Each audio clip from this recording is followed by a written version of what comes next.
안녕하십니까. OBS 뉴스 오늘입니다. 대학 수학능력시험과 관련한 윤 대통령의 발언을 놓고 연일 후폭풍이 이어지고 있는 가운데 이번엔 윤 대통령이 입시 전문가인가를 놓고 정치권이 시끄럽습니다.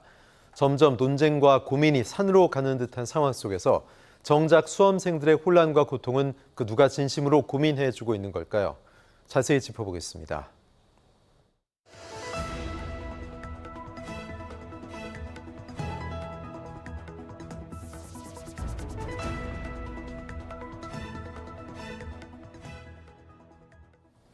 뉴스 오늘 화요일 1타 시사는 최재성 전 청와대 정무수석과 함께하겠습니다. 어서 오십시오. 안녕하세요. 예.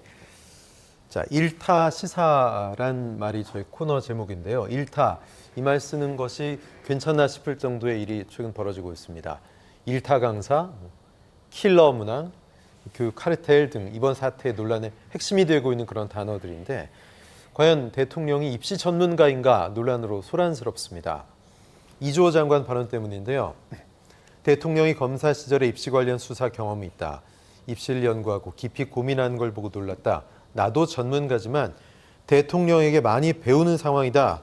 대통령을 입시 문외한이라고 표현한 건 적절하지 않다. 이렇게 얘기하고 있습니다. 윤 대통령이 조 전 장관 일가 대입 부정 사건을 지휘하면서 입시 전문성이 있다. 국민의힘도 이렇게 얘기하고 있는데요. 자, 이주호 장관의 발언. 갑론을박이 있는데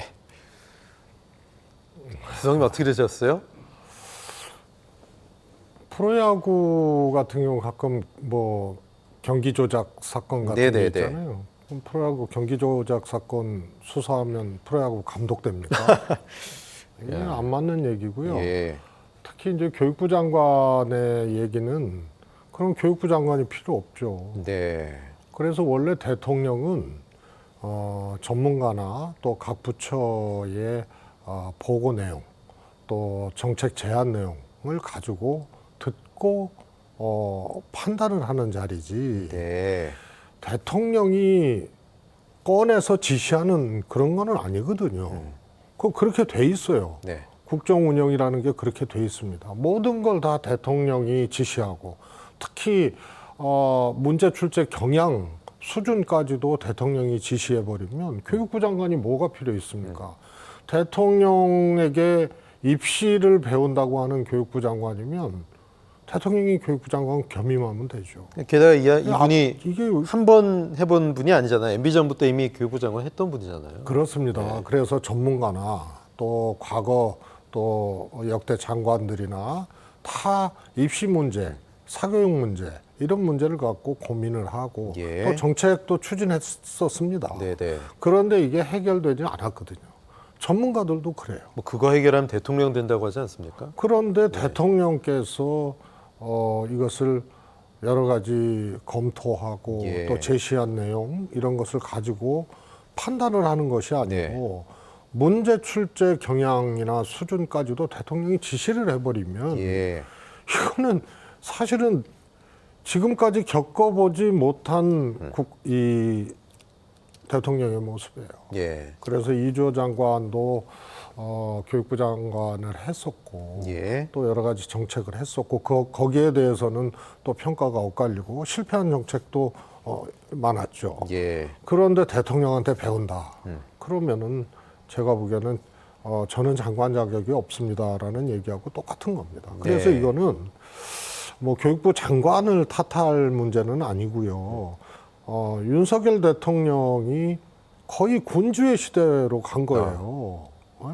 대통령이 잘못을 해놓고 그러면은 각 부처나 참모들이 수습을 하고 여기까지는 뭐 그렇다고 칩시다. 이걸 보면서 국민들이 걱정하고 헷갈려 하잖아요. 이게 네네. 한 나라의 대통령이나 한 나라의 대통령실 또 부처에서 나온 얘긴가 네. 한 가지 정책을 놓고 예. 이게 막 왔다 갔다 하거든요. 그 예를 들어서 이 정부가 뭐 교육개혁, 노동개혁에 방점을 찍겠다. 그런 가이드라인을 줄 수가 있고 목표 설정은 할 수가 있겠죠. 그런데 그렇습니다. 상세한 예. 고민은 부처에서 치열하게 고민해서 아래서부터 위로 올라오는 거 아니겠습니까? 그렇습니다. 네. 그리고 이게 한 가지 뭐 문제 출제 경향 하나로 해결할 수 있는 네. 문제면 그냥 진작 해결을 했죠. 네, 네. 사교육 문제도. 예.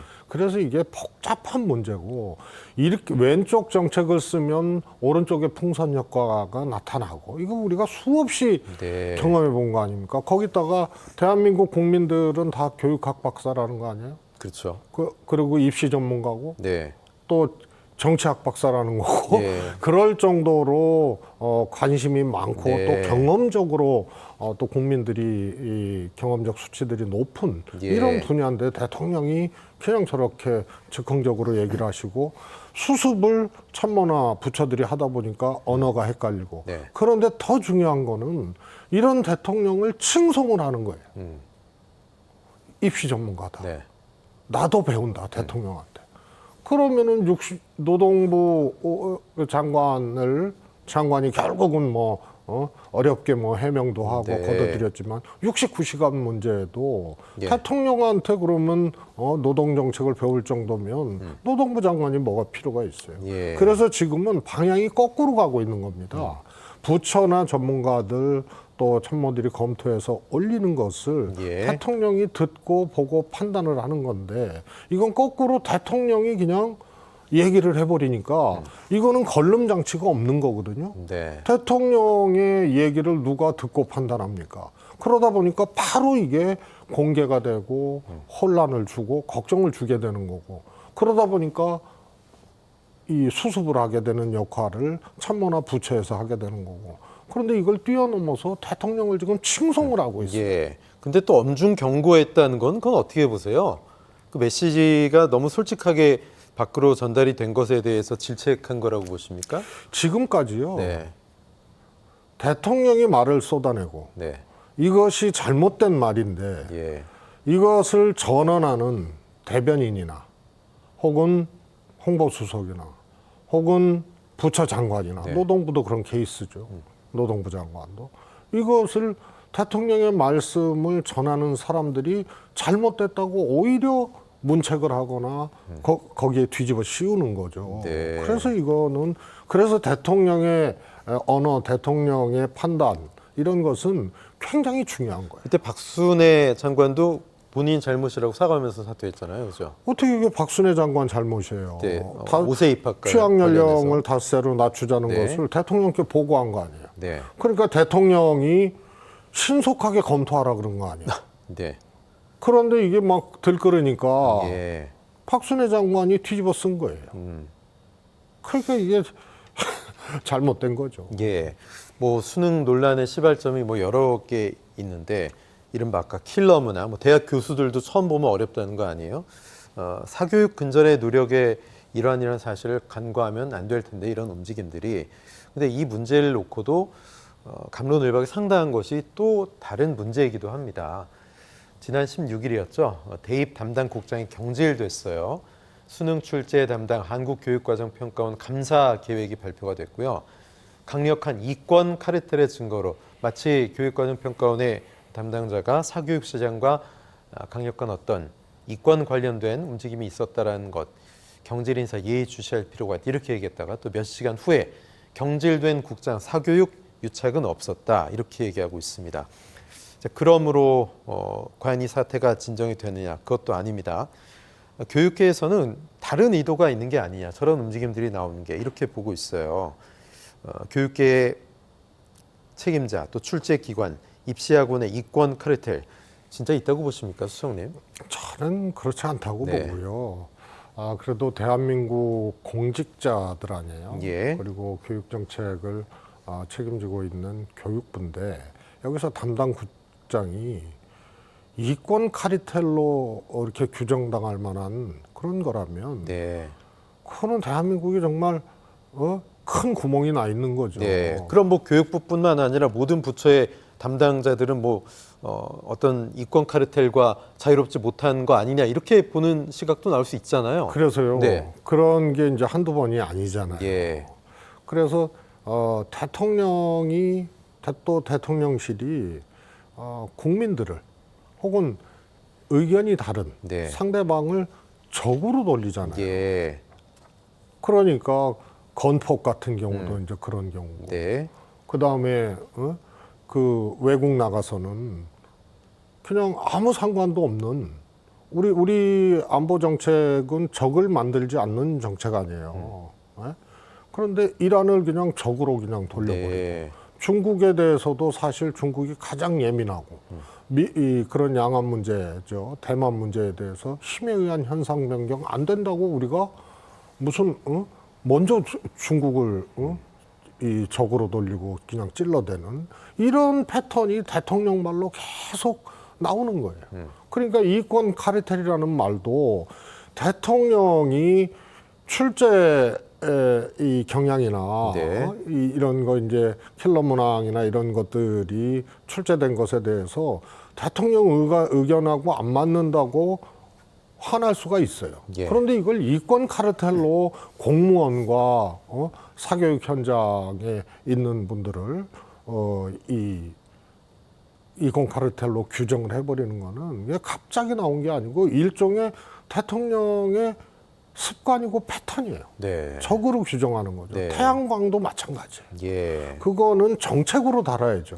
과연 감원전 정책 그리고 대체에너지, 재생에너지를 늘리는 이런 것이 옳으냐 그러냐 혹은 진도가 너무 빨랐냐 늦었냐 이런 걸 놓고 판단을 해야 되는데 그걸 비리의 소굴로 하고 적으로 돌리고 복마전처럼 공직기강 비서관실에 이것을 예. 이 감찰케 하는 이런 게 계속 되풀이되고 있으니까 대한민국이 역동성을 얻고 또 이 미래로 가는 것이 아니고 그냥 발목이 묶여 있는 거예요. 이게 네. 대통령 발로 이런 일이 되풀이되고 있다는 것이 매우 큰 걱정이죠. 지금 연장선상인데 12년 만에 한국교육과정평가원이 감사를 받는다는 거잖아요. 뭔가 나올 게 있다라고 확신을 한 걸까요? 감사까지 했는데 진짜 아무것도 안 나오면 또 그것도 문제 아닙니까? 지금 이 정부 들어서 네.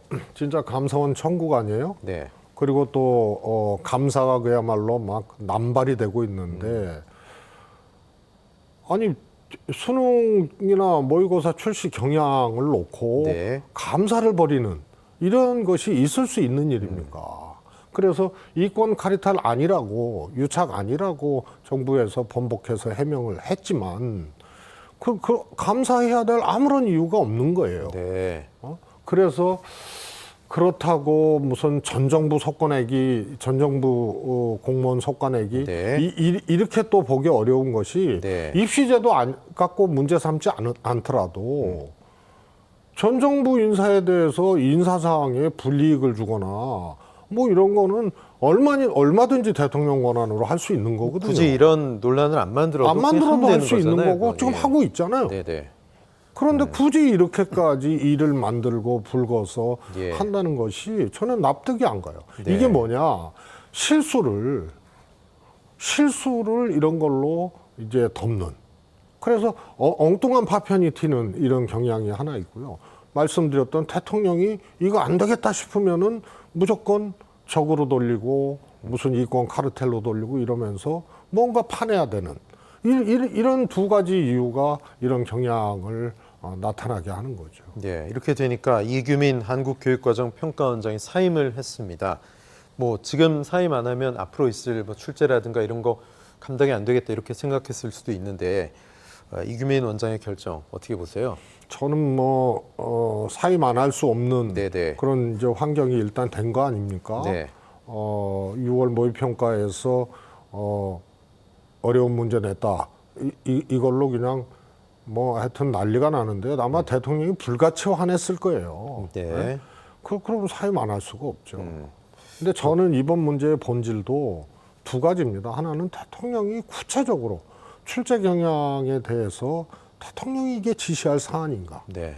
이 문제 하나 하고요. 예. 그걸로 해결이 안 돼요. 네. 말씀드렸다시피 여러 가지 복합적이고 총체적인 대안을 제시를 해도 실패를 했는데 예. 문제 출제 방향을 가지고 대통령이 얘기하는 것이 네. 적절하냐 이게 네. 하나 있고요. 킬러 문제를 삭제하라 이것도 본질이 아니에요.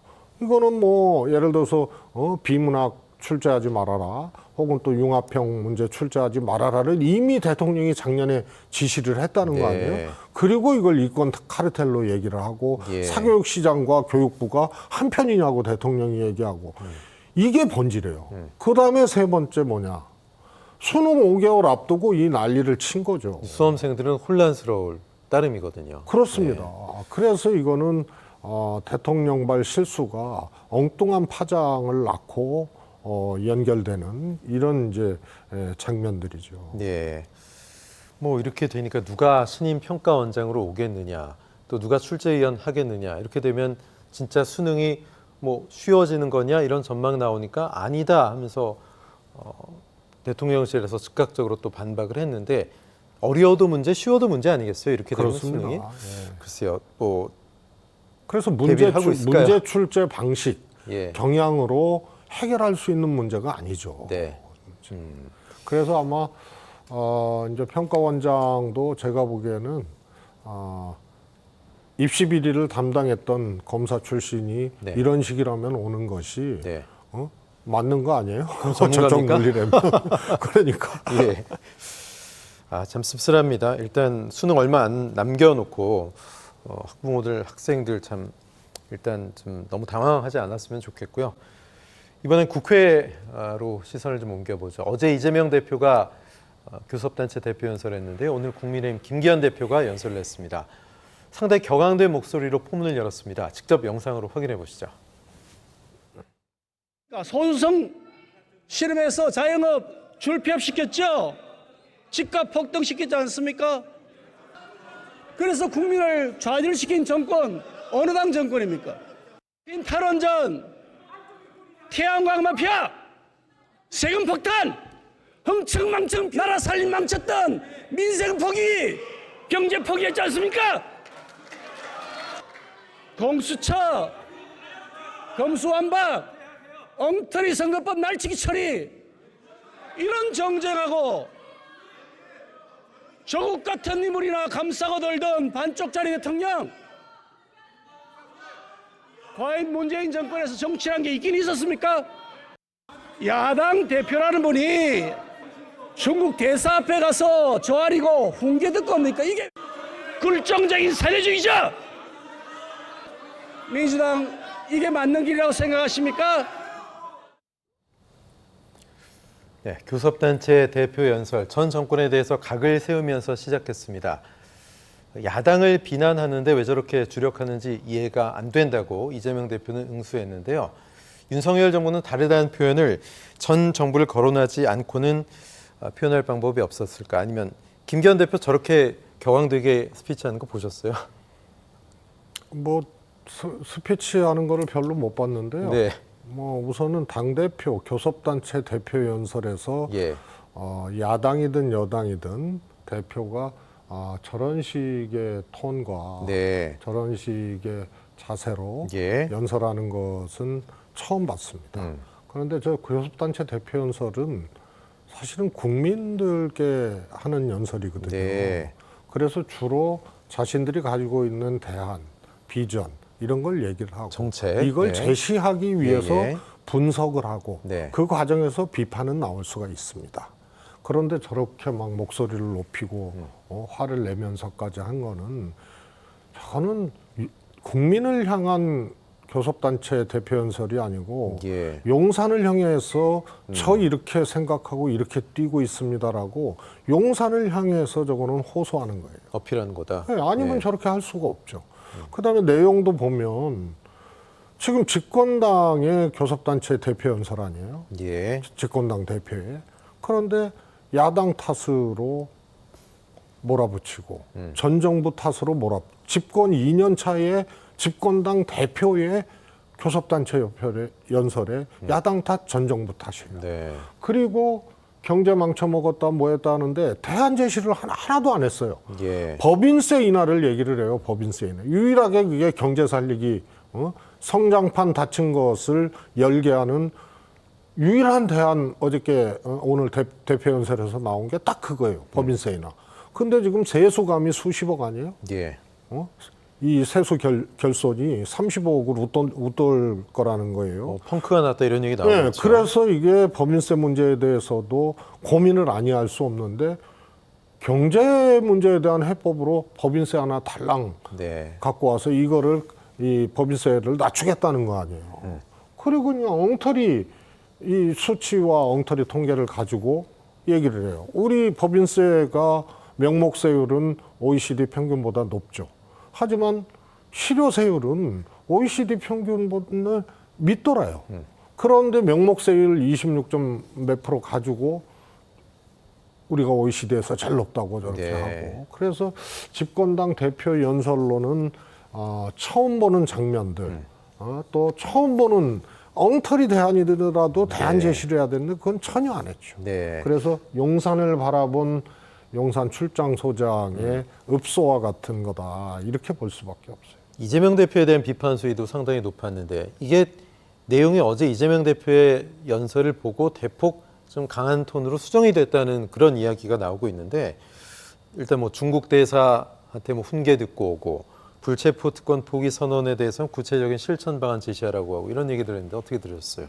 우선 중국 대사 면담한 문제에 대해서는 저도 아쉬운 감이 네. 있어요. 우선 이제 형식의 문제가 네. 제일 아쉬운데 그 다음에 중국은 한국을 향해서 지금은 우리 대한민국이 대통령 발로 중국을 먼저 때린 거 아니에요? 네. 그래서 지금 굉장히 이제 관계가 어려워지고 이후에 반드시 경제적 조치든 뭐든 중국발 저는 조치가 올 거라고 봐요. 과거의 한한령과 같은 그거하고는 조금 더 톤이 다른 네네. 그런 내용들이 아닐까 예, 싶은데요. 그런데 야당 대표가 뭐 만난 거는 좋아요. 네. 그런데 가서 만났다는 거.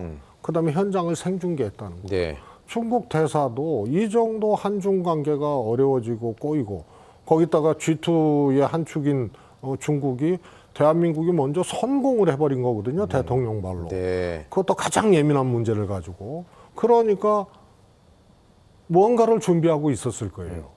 그래서 야당 대표 온 자리에서 중국은 자기네 얘기를 할 수밖에 없죠. 일개 대사가 읽었다고 보기 어려운 거죠. 그 메시지. 그러면 그래서 이것을 감안해서 했어야 된다. 그래서 현장 생중계라든가 네. 또 가서 만난다든가 이런 형식적인 문제에 아쉬움은 매우 저는 크게 있습니다. 네. 김기현 대표가 문재인 정부와 이재명 대표 비판과 함께 주력했던 건 정치 개혁인데요. 3대 과제를 제시했습니다. 의원 정수를 10% 감축하자. 그래도 국회는 잘 돌아간다. 김남국 의원처럼 무단 결근 연락 두절, 칩거에도 월급 꼬박꼬박, 무노동 무임금 도입해라. 국회의원 전원 불체포 특권 포기 서약하자 이렇게 얘기했습니다.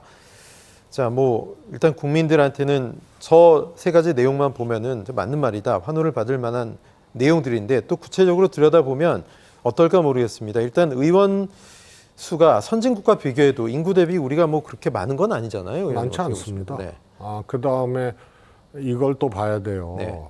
마치 의원 정수 줄이자 그러면은 뭐 국민들은 국민 여론은 줄여야 된다가 압도적이죠. 네, 왜 국회의원들 한 것도 없으니까 줄여 뭐 이런 그렇습니다. 의도인데. 그런데 저개발 국가나 권위주의 네. 정권 빼고 사실 대통령제를 채택하고 있는 대표적인 나라가 미국하고 우리나라거든요. 네. 그런데 미국보다 우리나라가 대통령 권한이 훨씬 세요. 네. 미국은 의회의 권한이 훨씬 세고. 예. 그래서 제왕적 대통령제라고 하는데 그러면은 국회의 본연의 임무는 뭐죠?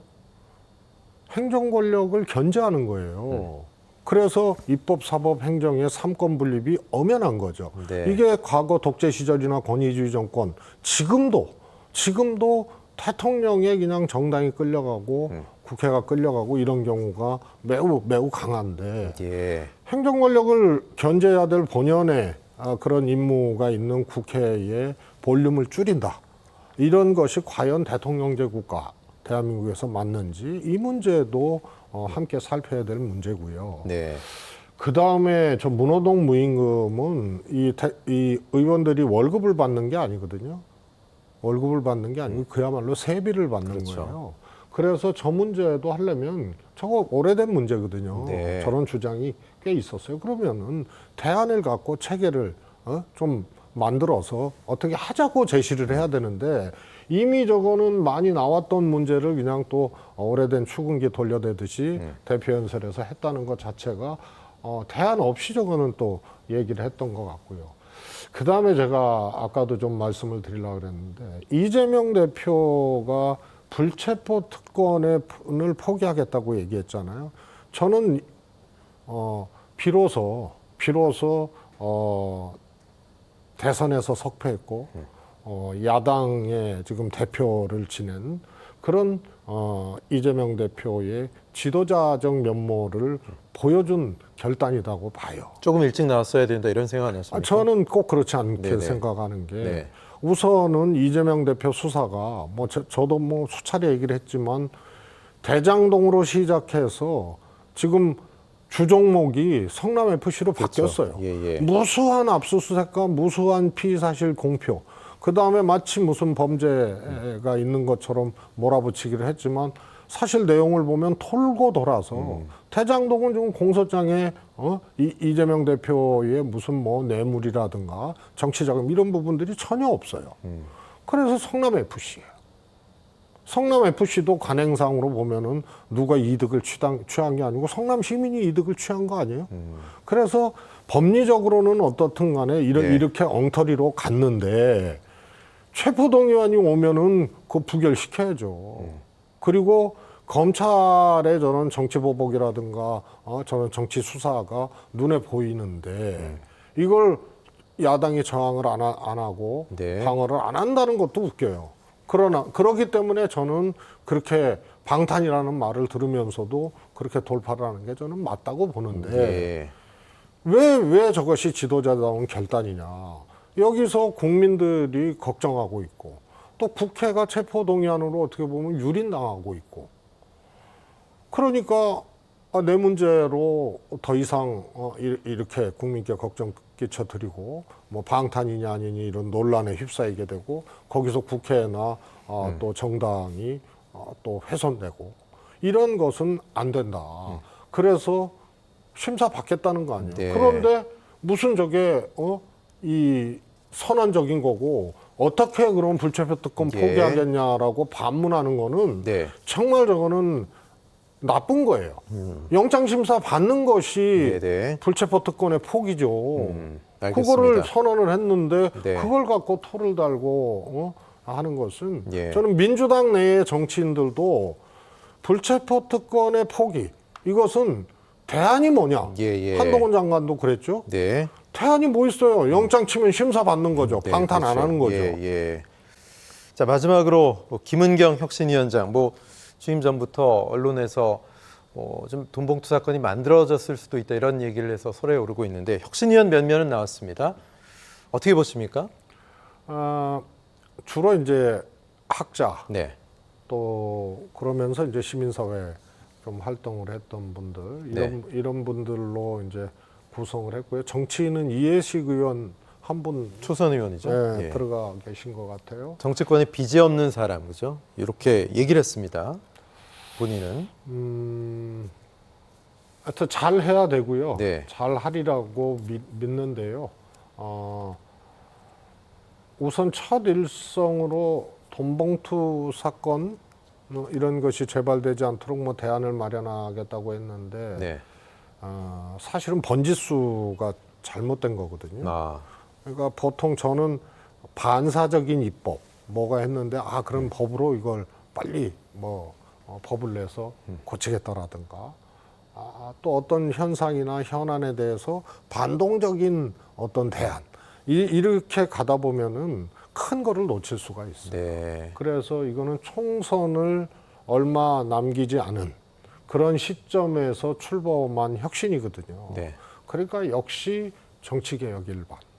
그 다음에 이 총선을 앞두고 이 현역 기득권이라든가 또 이런 것을 어떻게 혁신해서 민주당의 새로운 비전, 인적 비전, 또 내용적 비전을 보여줄 것인가. 이렇게 이제 큰 그림으로 가야 되는데 이제 그런 점이 조금 아쉽죠. 네. 혁신위가 어디까지 손댈 수 있을까? 전 이게 좀 궁금한데 오늘 공천 시스템 개혁을 예고했거든요. 할 수 있을까요? 어떻게 보십니까? 저는 해야 된다고 네. 봐요. 그리고 그게 핵심입니다. 네. 그것에 실패를 하면 예. 국민들께 총선에서 민주당을 다수당을 만들어 달라고 그래서 우리를 선택해달라고 할 수 있는 네. 그런 큰 거를 놓치는 거예요. 그래서 그거는 어떻게든 해야 되는 숙제입니다. 예.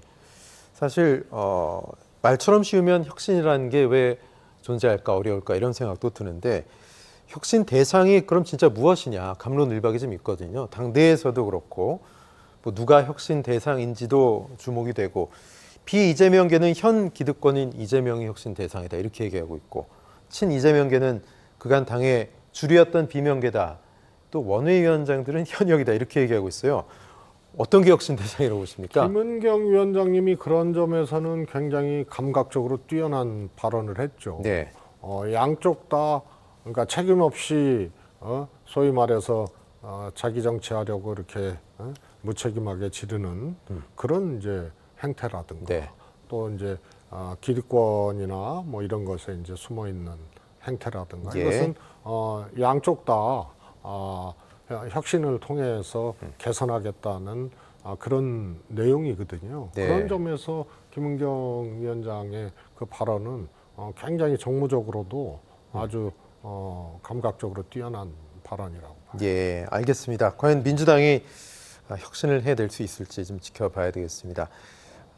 최재성 전 청와대 정무수석과 말씀 나눴습니다. 고맙습니다. 감사합니다. 네.